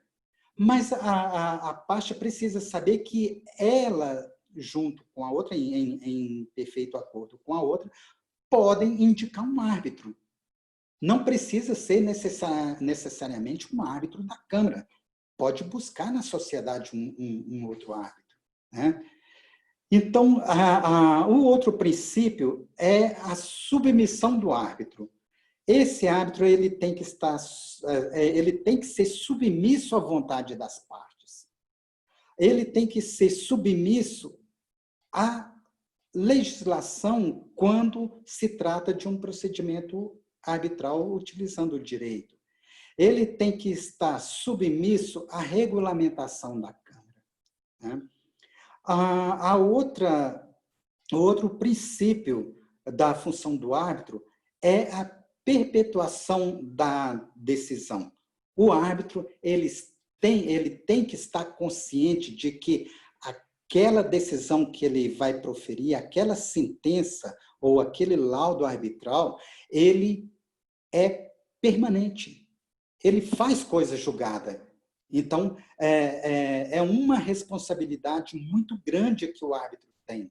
A parte tem que observar, de preferência, e, se possível, verificar alguns processos que o árbitro tenha atuado para verificar se ele realmente teve essa consciência da perpetuação da decisão que ele está proferindo. E o outro princípio do que o árbitro, que atinge o árbitro, é o livre convencimento. O árbitro tem o livre convencimento.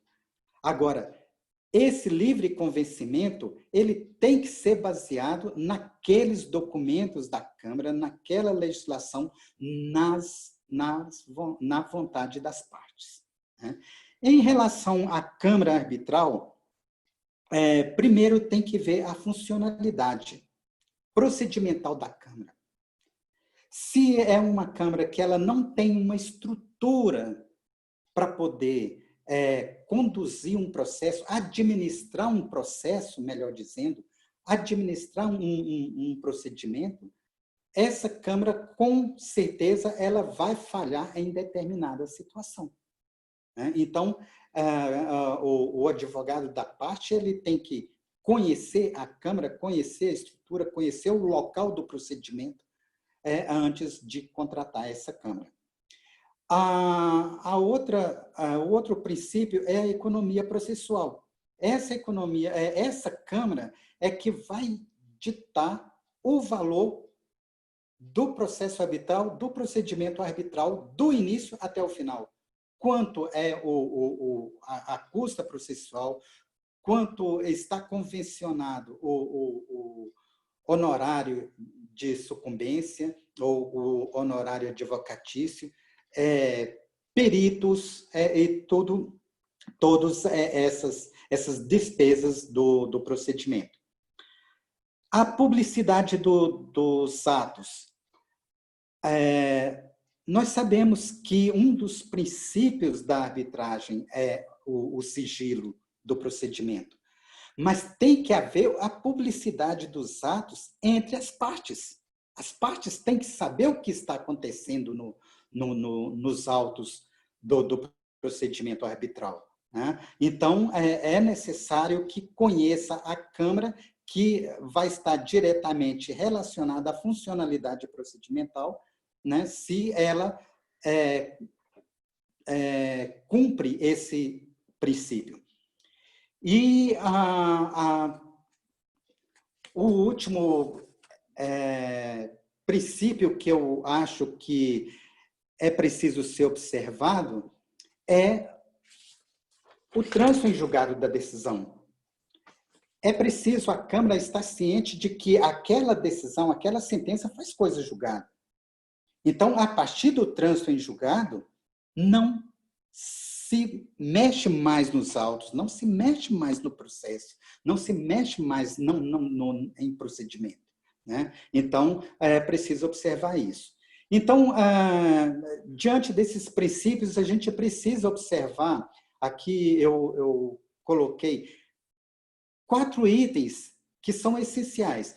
Primeiro, o advogado da parte lá no procedimento arbitral, ele tem que decidir com a parte, com o outro advogado, se a arbitragem vai ser feita por direito ou por equidade. Se for por direito, fica mais fácil, porque, conforme é dito, o árbitro ele está vinculado ao direito do que vai solucionar o litígio. Agora, quando é por equidade, prevalece o senso de justiça do árbitro. Então, é preciso ter um cuidado maior no procedimento arbitral, utilizando a equidade. O segundo é o uso somente para direito patrimonial e direito disponível. Ora, se você vê uma Câmara que está fazendo um procedimento que não é direito disponível, esquece aquela Câmara. Ela nem sabe o que é arbitragem.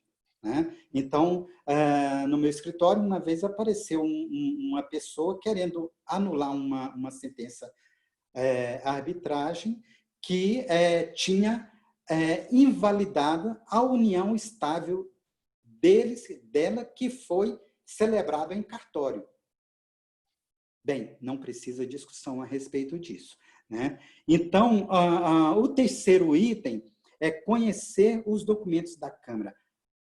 Toda Câmara ela tem um regulamento de arbitragem. Então, é preciso o advogado da parte verificar aquele regulamento se tem algum item, algum artigo que é prejudicial à solução daquele conflito daquela parte dele. Então, se houver esse prejuízo, ele vai ter que negociar lá no compromisso arbitral, ele vai ter que negociar para que aquele artigo daquela regulamentação da Câmara não seja aplicado naquele procedimento. Né? E o outro item é o livre acordo entre as partes. Há câmaras, eu volto a insistir no pequenas câmaras, de que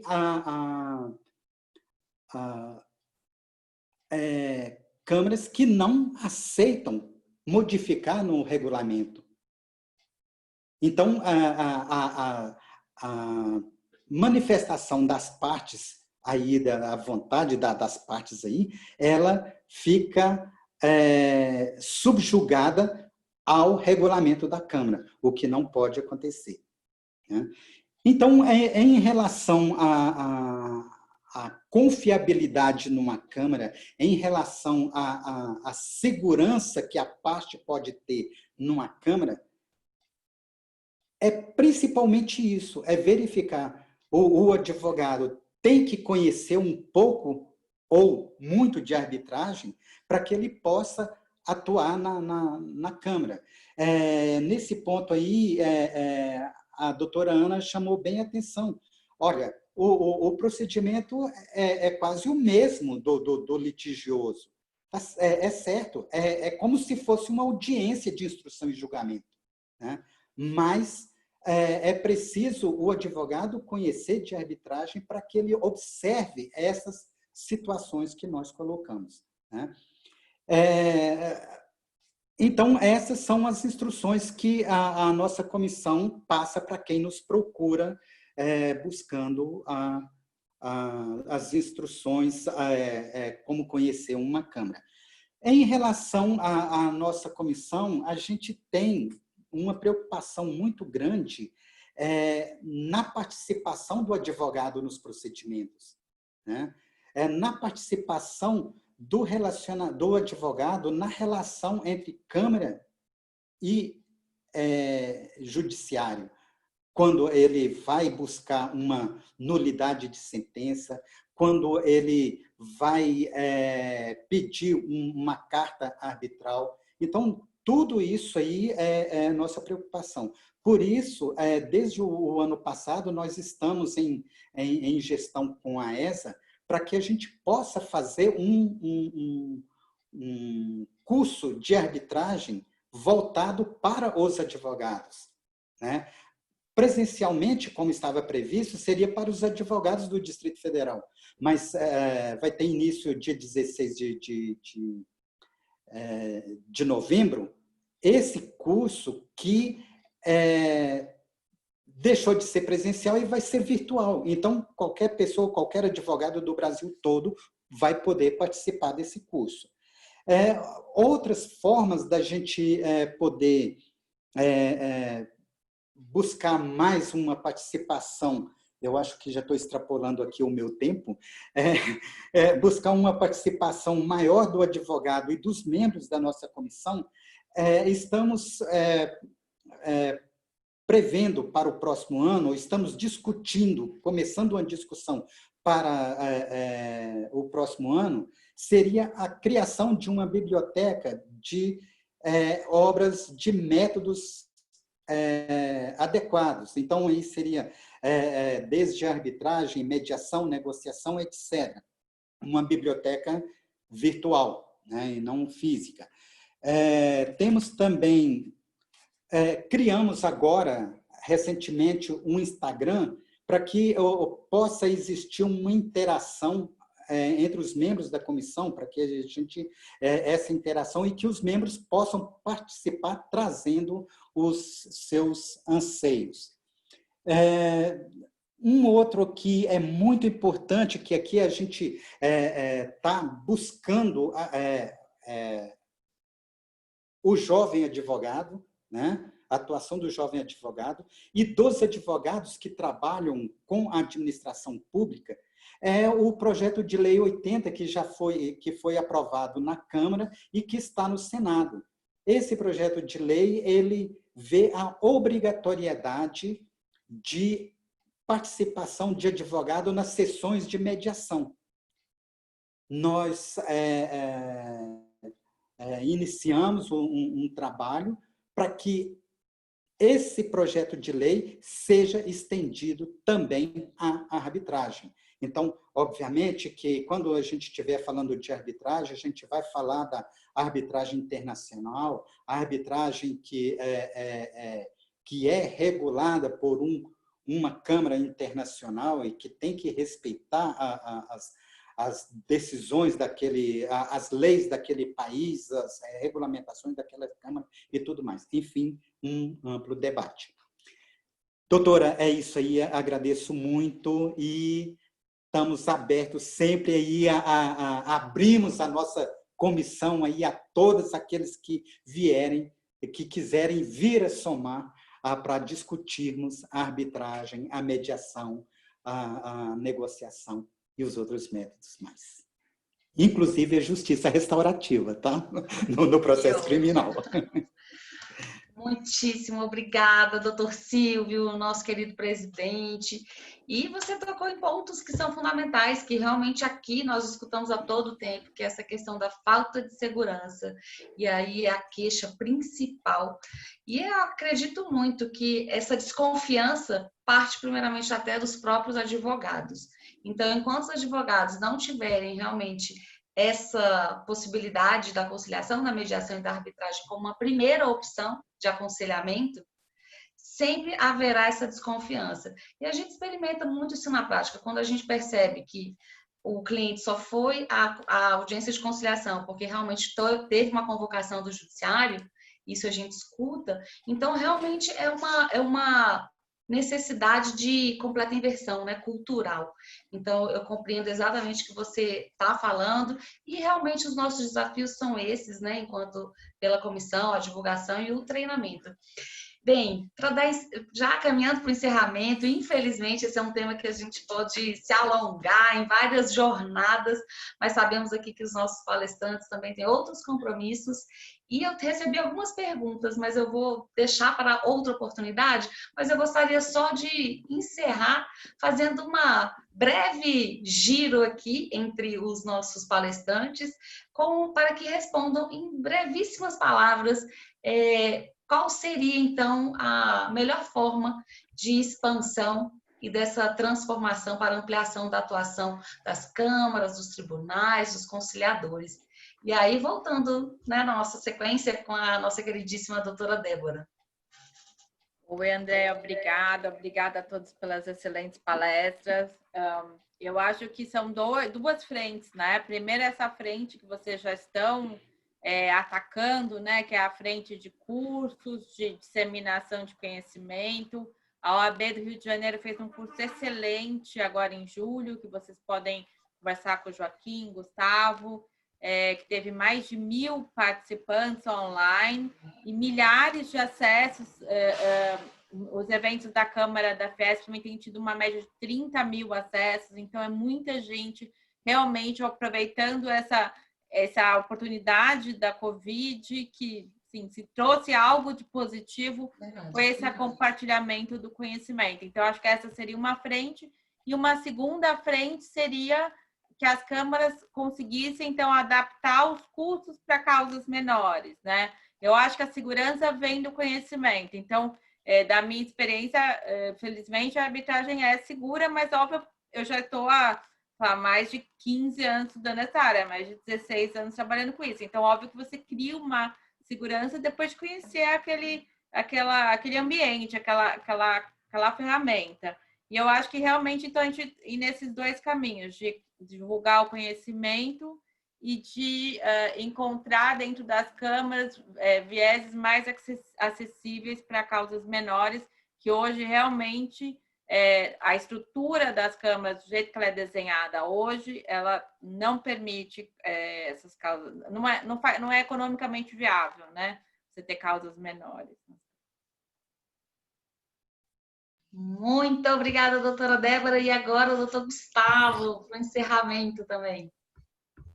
Eu queria também agradecer esse convite tão especial, a oportunidade de dividir a mesa com pessoas que eu admiro tanto, que eu gosto tanto. Eu faço questão de registrar mais uma vez a Débora, a Ana Basílio, a Thaís, o Silvio Pereira. E te agradecer muito, Andréia, pela condução dos trabalhos, pela gentileza, pelos cuidados. enfim, um evento muito legal, muito qualificado, muito bom.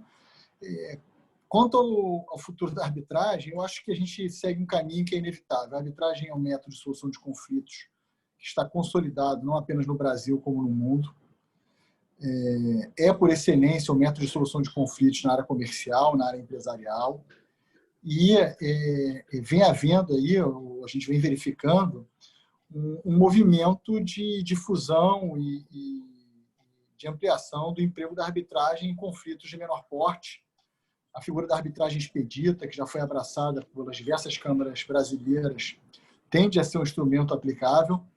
E eu não vejo nada assim que vai impedir a arbitragem de crescer, de ampliar seus horizontes, de alcançar, enfim, inúmeros novos litígios e de funcionar como um novo mercado de trabalho para a advocacia, principalmente a advocacia de alto nível. Mas é isso. Muito obrigado, uma satisfação muito grande. Nós que agradecemos imensamente. Agora com a palavra a doutora Ana. Minha querida, eu queria dizer, em resposta à sua colocação, concordando com o querido Gustavo Smith, que, de fato, a arbitragem expedita já é uma realidade bastante difundida, e eu acredito que também as câmaras poderão investir nesse novo mercado, criando estruturas específicas para atender determinados setores, em que, oferecendo árbitros especialistas na matéria, eu tenho certeza que elas poderão ampliar a utilização da arbitragem a custos que sejam compatíveis com o nosso mercado. Mas, finalizando aqui, eu queria dizer o seguinte: tanto a mediação, quanto a conciliação, quanto a arbitragem, são instrumentos de trabalho. Quanto mais nós, da advocacia, abraçarmos esses instrumentos como opções eficientes para os nossos clientes em determinadas situações, mais difundidos estarão esses instrumentos. Então, eu acho que o primeiro a se convencer da utilidade, da vantagem e dos benefícios desse importante instrumento de trabalho são os advogados, é a advocacia. Né? Então, esse trabalho que a OAB do Distrito Federal, a Andréia, o presidente Silvio da comissão, Thaís e todos os integrantes, não só da OBDF, mas também do Conselho Federal, a doutora Débora Visconti mencionou um evento que eu tive a honra também de participar dando palestra, que nós tivemos realmente um grande público. Nós aqui no Rio também temos, na OAB do Rio, feito muitos eventos, eu também tenho feito muitos eventos através do IAB, que é o Instituto dos Advogados Brasileiros, que eu presido a comissão de mediação e arbitragem, e o Gustavo, o principal promotor de eventos maravilhosos aí nessa área. Então, cabe a nós, advogados, e a nós, integrantes da OAB, divulgarmos cada vez mais esses instrumentos para que a advocacia, com confiança, os utilize. Porque o cliente vai ouvir o advogado, e a sugestão vai ter que vir do advogado sempre, né? Então, é um instrumento de trabalho a ser desenvolvido cada vez mais pela advocacia. Andréia, parabéns pelo evento. Fiquei honradíssima de participar com tão ilustres colegas e queria te agradecer mais essa oportunidade de trocar aqui ideias com você e com todos os colegas sobre esse importante instituto. Nós é que agradecemos muito e a gente concorda integralmente, né? Essa mudança ela tem que partir justamente do advogado, que ele ainda enxerga esse mercado ainda como uma concorrência, como se fosse uma retirada do mercado de trabalho, sendo que, na verdade, é muito o contrário, né? Então, com a palavra, doutora Thaís. Queria realmente renovar o agradecimento pelo convite, pela presença dos 3 palestrantes de fora, digamos, de Brasília, né? E me sinto também um pouquinho anfitriã aqui ao lado da doutora Andréia e do doutor Silvio. E, bom, enfim, acho que o grande desafio, além dos já postos até aqui, com os quais eu concordo, acho que seria também disseminar mais esse conhecimento, provavelmente, especialmente nas faculdades, né? Alinhado com aquilo que o Dr. Gustavo falou, que nós, advogados brasileiros, saímos da faculdade sabendo muito bem fazer uma petição, um recurso, enfim, que a gente também tem essa formação lá desde a base, né? Eu acho que a OAB está cumprindo com excelência o seu papel, promovendo esses debates ao lado de todos os outros que já vêm sendo promovidos pelas próprias câmeras, e que a gente possa trazer esse debate, levar esse debate também para as universidades e cada vez mais. Um dia desse eu estava conversando com um colega que é da área, que atua numa câmara, e ele falou assim que já existe isso, já existem advogados que têm o privilégio de sair da faculdade já querendo ir, ou pelo menos almejando ir lá para Londres e participar de arbitragem e tal, enquanto a gente saiu e ficou lá esquentando a barriga no balcão durante muito, muito tempo, né? Mas, enfim, que isso possa acontecer com cada vez mais frequência, e a gente, afinal, tem campo para todas essas áreas, né, de atuação. Muito bem colocado, doutora Thais. Agradecemos também sempre a sua parceria. Com a palavra, doutor Silvio. Doutora Andréia, inicialmente queria agradecer a presença de todos, né, e a nossa comissão, junto com a doutora Andréia, que é a coordenadora das comissões, se sente honrada em ter tão importantes figuras, né, nesse evento. E em relação à arbitragem, a forma da gente expandir isso aí para os litígios de menor porte, né, eu entendo que a OAB é fundamental, certo? Eu, na verdade, gostaria muito que a OAB Nacional, a OAB Federal, o Conselho Federal criasse um instrumento, algo que pudesse,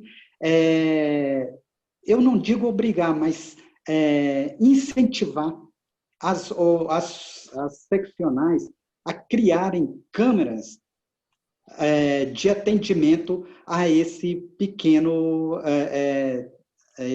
pequenos litígios.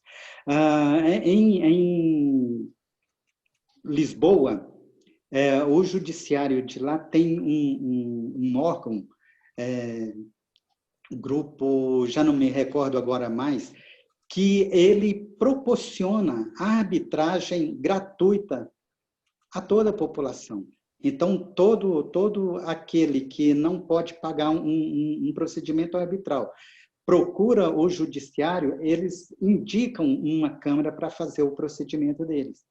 Então, isso seria muito interessante no Brasil, mas que poderia ser feito pelas próprias seccionais.